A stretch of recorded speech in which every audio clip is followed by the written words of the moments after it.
Fact number 1, दोस्तों चीन की हाई स्पीड बुलेट बिना किसी कंपन के इतनी स्मूथ तरीके से चलती है कि अगर आप ट्रेन में एक सिक्के को खड़ा रखते हैं तो वह 348 किलोमीटर प्रति घंटे की गति पर भी गिरता नहीं है। फैक्ट नंबर 2, दोस्तों डॉल्फिन को पानी के बाहर ऐसे बार बार कूदते हुए देखा जा सकता है। दरअसल डॉल्फिन ऐसा इसलिए करती है क्योंकि डॉल्फिन को पानी के बाहर हवा में से सांस लेने की आवश्यकता होती है और साथ ही ऐसे पानी के बाहर कूदने से उन्हें समुद्र में अपने रास्ते को जानने में अधिक दृश्यता मिलती है। फैक्ट नंबर 3, आबादी के हिसाब से भारत का सबसे बड़ा राज्य उत्तर प्रदेश न केवल भारत का सबसे बड़ा राज्य है बल्कि उत्तर प्रदेश की आबादी दुनिया के किसी भी देश के राज्य की आबादी से ज्यादा है। वर्ल्ड पॉपुलेशन रिव्यू के अनुसार 2023 में यूपी की आबादी 25 करोड़ से ज्यादा होने का अनुमान है। अगर उत्तर प्रदेश राज्य अलग से देश होता तो यह दुनिया का 5वां सबसे ज्यादा आबादी वाला देश होता। फैक्ट नंबर 4, दोस्तों डॉक्टर ऑपरेशन या सर्जरी करने से पहले मरीज को कुछ भी खाना न खाने की सलाह देते हैं।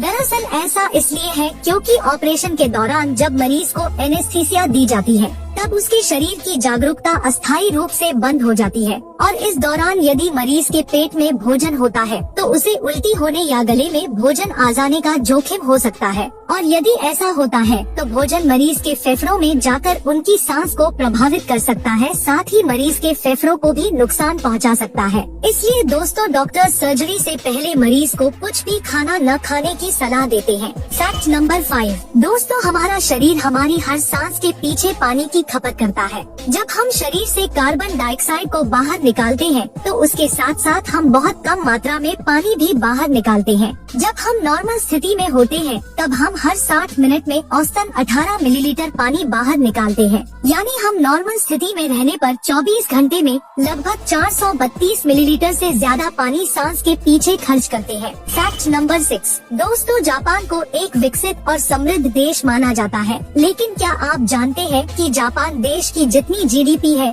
उसका 263% उसके ऊपर भारी भरकम कर्ज है। अब सवाल यह है कि इतना ज्यादा कर्ज होने के बावजूद भी जापान के लिए यह कर्ज बड़ी समस्या नहीं है। तो दोस्तों इसके पीछे का मुख्य कारण यह है कि जापान किसी से कर्ज लेता है तो वह दूसरे देशों की करेंसी में नहीं लेता बल्कि उसका सारा कर्ज उसकी अपनी मुद्रा येन में लेता है। इसलिए जापान का सेंट्रल बैंक अंतर्राष्ट्रीय बाजार में गिरावट से कम प्रभावित होता है। साथ ही जापान अपने ही देश के निवेशकों से कम ब्याज दर से कर्ज लेता है, इसलिए उन्हें चुकाते वक्त भारी भरकम ब्याज के साथ पैसों को नहीं देना पड़ता। जापान के निवेशक भी जापान पर इतना ज्यादा कर्ज होने के बावजूद भी सरकार को अपने पैसे देते हैं क्योंकि जापान आज तक कभी भी डिफॉल्ट साबित नहीं हुआ। वह अपने निवेशकों को समय के साथ उनकी राशि को ब्याज के साथ चुका देता है।